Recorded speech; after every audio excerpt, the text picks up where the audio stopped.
Hey everyone, this is Nate. I got such an overwhelming response about people saying, yeah, do the vlog, try to get a partnership. So I said, hey, let's go ahead and do them. So, starting today, it's Deadpool Spin-Off vlog number 2, because I already did that big one a while back, just when they first announced it.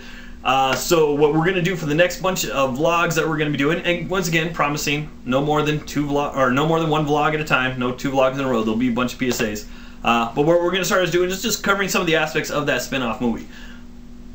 What the story should be about, who should direct it, who should be in it, who should play the people who's in it, all that fun stuff. Bunch of stuff leading all the way up to the movie in a couple years from now. We want to go ahead and start doing those. So for all you guys who are like, well, there wasn't a lot of you, but there was a few guys said, well, Nate, I don't want to watch your vlogs. Well, here's what you guys can do. You can go back to my channel page, unsubscribe. I know, I'm sorry. Unsubscribe, but then go over to my playlist. There's a playlist over there just for the animated Deadpool stuff that I'm doing. Whether it's PSAs, whether it's little skits, all of it will be over there. If there's any people who just want to see the vlogs, I don't know, there may be. There's also another playlist over there that you can subscribe to just for the vlogs. And also, I've had a few people who started to see me do stuff on other people's channels. If you guys want to see me do stuff on other people's channels, there's also another playlist over there where anytime I guest star on someone else's channel, I'll go ahead and add it into that playlist so you guys can catch it there. So to answer everyone's first off question, Deadpool posters from my brother-in-law Richard. He got it for me, I think, at his comic book store. I don't know if it came in a magazine or something. It was all cool and folded up. But hey, he got it for me, so awesome. Thanks, Richard. So, before we get started talking about the movie, I do need to send some shout-outs out. First one, big ups to Tony Bears. Thank you, buddy. He did a video about people he watches on YouTube, and I was one of the 2 people he mentioned. So, go check out his channel. Big link right here if you guys haven't already clicked it. Go check it out, or wait till the end of the video. Link will be in the sidebar. Also need to send a shout out to my buddy Browncoat Eric. Actually, I did it was going to be an interview, but it turned out in a big chat session between the 2 of us. It's over here at his channel, link in the sidebar, click the screen, either one. Basically turned out to be a big 14-part series. So if you guys want to watch and hear a little bit of an interview, just me and him talking about comics and movies, it's pretty cool. And actually we're going to be doing a contest with it. So let's go ahead and get on to the contest. I get a lot of people talking to me, hey Nate, come subscribe to my channel, give me a shout out. Here's going to be your chance to get a shout out, and I'll do it for everyone who completes it. What I want you guys to do, if you guys want a shout out, I'll give your channel a shout out, or your website, or whatever it is you guys want me to shout out. Go and watch every single one of the videos. It's a 14-part series. Each one is 10 minutes, so it's 140 minutes worth of watching. Go watch the entire one. On every single video, leave a response about the video. And then, you know, at the bottom, go hit space a few times, and then hit DAF, or Deadpool and Friends, so that way I know it's part of the contest. And of course, once you make it through all 14 videos, I'll go through and I'll check to see who made it through all 14 videos. I'll send you a message, ask you what you want me to promote, and I will promote it on the next vlog. Oh, that was the other thing. I wanted to have the results from the best Deadpool costume. I haven't done that yet, so I'll get that done. I'll have that ready for you guys next time. So that is the contest. Go over there, watch the full 14-part series, leave a comment on every single one, and then I'll give you guys a shout out. So on to the movie. Basically, there's been a bunch of talk about what the movie should be about. Ryan Reynolds made it pretty clear that he wants to keep it close to the comic books, though he has said that he really wants to get cable into it, so who knows kind of where we're at, what we're going to be doing with that. So we want to discuss it. A lot of people have been talking about possibly doing something based off the Circle Chase, Sins of the Past, Joe Kelly's early stuff, even some of the Gail Simon Udon stuff. So I kind of wanted to go over some of the stuff here. So a lot of people said, wow, the Circle Chase would make an awesome story. The Circle Chase was the original limited series Deadpool comic that came out years ago. This was the very first solo Deadpool comic.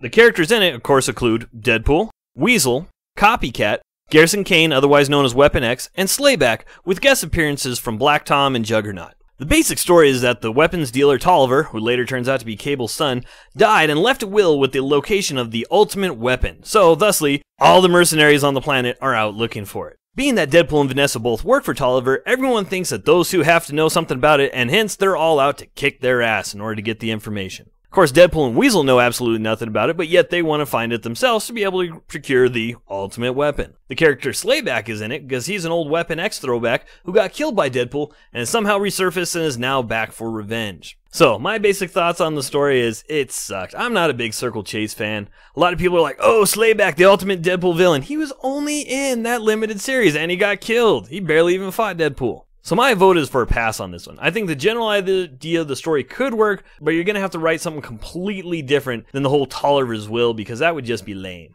Next, we have Sense of the Past by Mark Waid, which, sorry Fabian Nazaire, is so much better than Circle Chase. This, of course, stars Deadpool, Siren, Banshee, Black Tom, Juggernaut, Dr. Kilbrew, and some old douchebag named Daniel Pear. The basic story is that some weird tree virus has attacked and infested itself inside Black Tom, who happens to be the cousin of Siren and Banshee. Banshee then hired Dr. Kilbrew, who was the original doctor that gave Deadpool his healing factor, to fix Black Tom. Needless to say, Juggernaut comes in, breaks him out, and takes Dr. Kilbrew with him. Dr. Kilbrew says the only way to save you is if we get Deadpool's DNA. Hijinks and dead mercenaries ensue. So Black Tom sends the Juggernaut and some of his lackeys to go capture Deadpool, but of course it's Deadpool. He's not going to get captured. Meanwhile, Siren and Banshee show up, and somehow Deadpool convinces Banshee to let Siren stay with him in order for them to be able to go and find Black Tom. Banshee then goes to his old friend Daniel in order to find out more information about Black Tom. Of course, he happens to leak out the fact that he's helping Deadpool, and Daniel has a grudge against him, so he sends his lackeys after him to kill him too. Again, more killing of mercenaries. But the heart of the story lies with Deadpool meeting Siren, yay, love story, not, and Siren dealing with the mental issues of trying to help Black Tom, who actually raised her. Now, I guess this could work as a movie, but the basic crux of the story is it's about the Cassidys, and Deadpool just happens to guest star and have his name featured on top of the book. Now, the cool thing is, you get to mention a lot about Kilbrew and his history with Deadpool and what happened to Deadpool, so you can take it stuff from there. But they've mentioned several times that they want this to kind of cover a little bit more of Deadpool's origin, so I don't know if this one really qualifies for what they're looking for.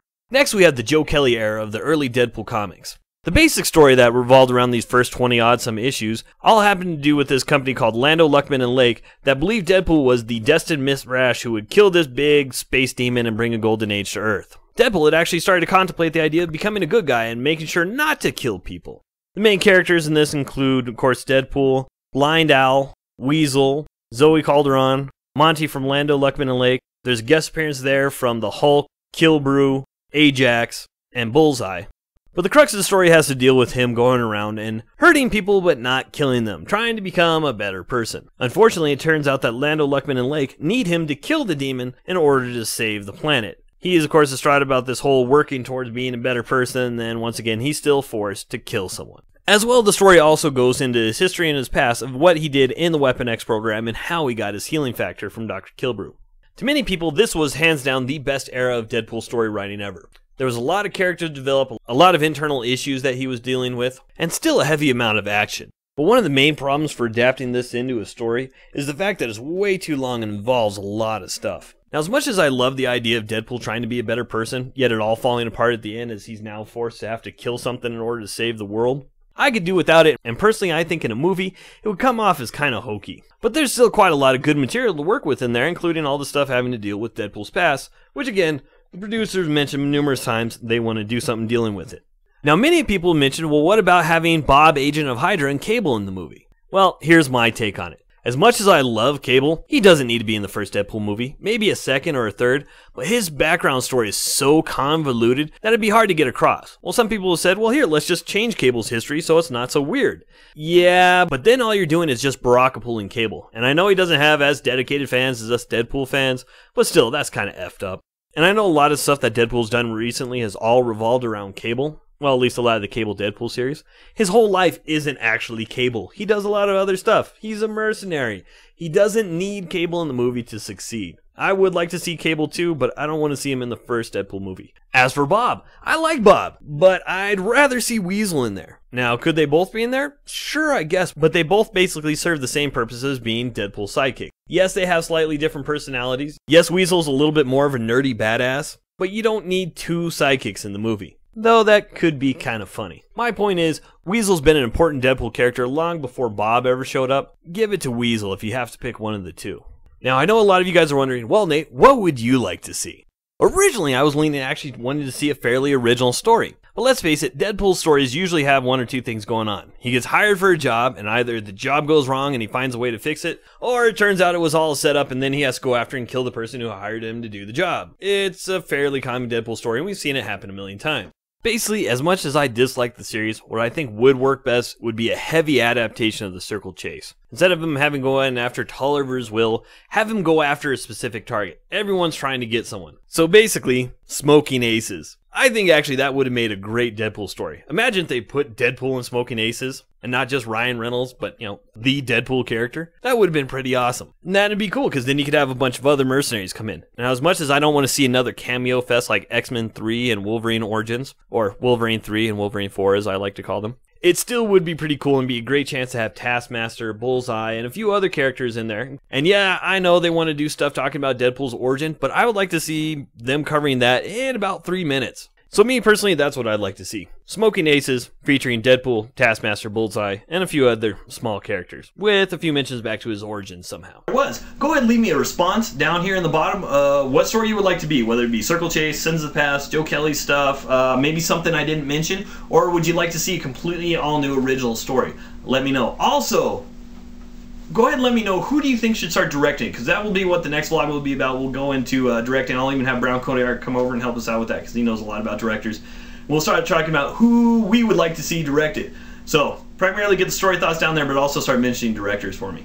And that should be it. Well, hey, thanks for watching. I'll talk to you guys later. PSA out here maybe in about a week and a half or so. See ya.